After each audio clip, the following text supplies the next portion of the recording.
La fonction recirculation des gaz d'échappement, ou EGR, permet de réduire la teneur en oxyde d'azote des gaz d'échappement.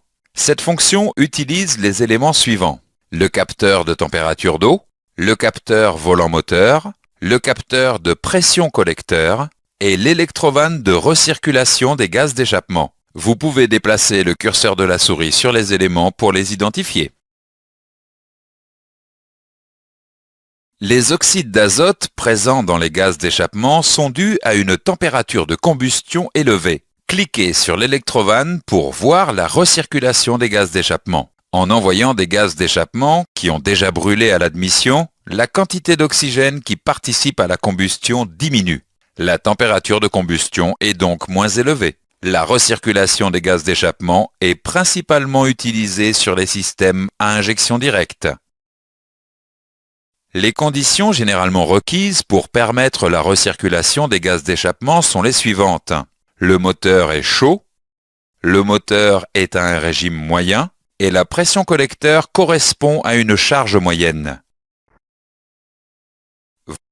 Vous pouvez déplacer le curseur de la souris sur les éléments pour voir les stratégies utilisées pour cette fonction.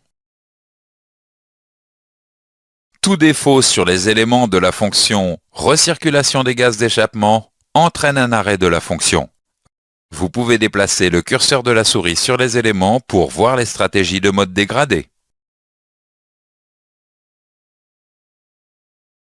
Faisons maintenant un exercice avant de continuer. Quel est le rôle de la fonction recirculation des gaz d'échappement?